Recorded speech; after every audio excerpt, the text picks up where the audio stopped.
আমার ফার্স্ট প্রজেক্টটা আসলে ফার্স্ট লাভের মতোই হয়েছে। এটা ছিল আমার জায়গা থেকে ব্যক্তিগতভাবে চেষ্টাটা।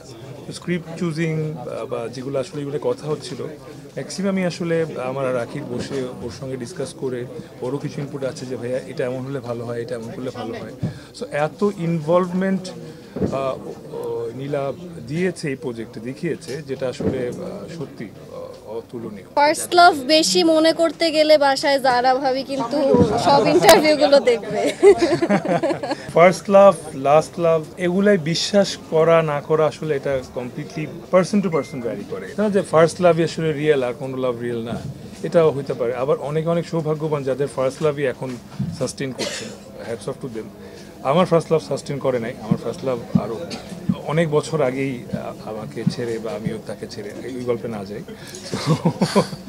সো এই গল্পের যে এসেন্সটা ফার্স্ট লাভ, যেটা নিয়ে বারবার বারবার কথা হচ্ছে, সেইটার সঙ্গে আসলে সিন্স আমাকে আর নীলাকে একসঙ্গে প্রথমবার মানুষ দেখবে, সো ওইটা দেখে যাতে মনে হয় যে okay they are each other's first love, এই জন্যই আসলে একটা গল্প আমরা চুজ করেছি।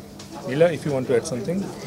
না আসলে এটাই সত্যি। আর ক্যারেক্টারগুলো আমাদের সব থেকে ইম্পর্টেন্ট ব্যাপার যেটা, সেটা হচ্ছে কি ক্যারেক্টারটাকে বিলিভ করা বা বিশ্বাস করে হচ্ছে কি ডেলিভারি দেওয়া, যেটা আমার জন্য একটা বিগ টাস্ক ছিল, যে কিভাবে বিশ্বাস করতে হয় সেটার সাথে আসলে আমি পরিচিত ছিলাম না। তো ভাই আমাকে বলেছে যে বিশ্বাস করো, ডেলিভারি দাও, বা ওই ক্যারেক্টারটাকে তোমার বুঝতে হবে, জানতে হবে, বা ও কিভাবে ফিল করে, বা ও কিভাবে চিন্তা করে, ও মন খারাপ করলে কি করে, ওই জিনিসগুলো তুমি আনো। কিন্তু যেটা নীলা না, মানে নামটা নীলা, কিন্তু অ্যাকচুয়াল লাইফে নীলার সাথে কিন্তু ওই নীলার অনেক ডিফারেন্স আছে। তো ওই জায়গাগুলো থেকে আমার মনে হয়েছে যে অনেক হার্ডওয়ার্ক আমারও করতে হয়েছে। অলসো আমি যখন পুরো প্রজেক্টটা শেষ করেছি আমি বের হতে পারছিলাম না ক্যারেক্টারটা থেকে। আমার দেখা যাচ্ছে যে বাসায় হচ্ছে কি আমার একটু চিড়চিড়া মেজাজ হয়ে যাচ্ছিল, বা আমি হচ্ছে কি একটু স্যাড ছিলাম। অনেক এত লম্বা সময় একসাথে সবার সাথে শুটিং করে আসার পরে আসলে ডিফারেন্ট, আবার বাসায় আসার পর সব নিরিবিলি পরিবেশ। তো তখন মনে হচ্ছিল কি আমি আরও বেশি ক্যারেক্টারটাকে ফিল করতে পারছিলাম। ওই ক্যারেক্টার থেকে বের হতেই আমার মনে হয় আরও 3-4 দিন সময় লেগেছে। এটা তো ভাইয়া অলরেডি বলেছে। আচ্ছা, প্রীতমকে কেন পছন্দ করা হয় নাই তোমার?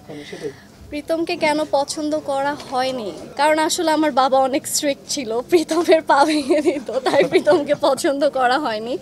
কিন্তু আমি যেটা বললাম যে বাস্তব লাইফের আর আমার ক্যারেক্টারের প্রীতমের ডিফারেন্স এটাই, যে ক্যারেক্টারে যেই প্রীতম, সেই প্রীতম মনে হয় এখন সোসাইটির সব জায়গাতে আমরা দেখতে পাই, একটু প্লে বয়, একটু দুষ্টু, একটু মেয়েদের সাথে হুম হুম হুম, আর মেয়েটা হচ্ছে গিয়ে খুবই ইনোসেন্ট। তো আমার কাছে মনে হয় যে ওই জায়গাটা থেকে অনেক বেশি মানুষ রিলেট করতে পারবে। অ্যান্ড প্রীতম এই জায়গাটা থেকেই ডিফারেন্ট, যে বাস্তব লাইফে প্রীতম নীলার পিছে ঘুরেছিল, বাট ক্যারেক্টারে নীলা প্রীতমের পিছে ঘুরেছে।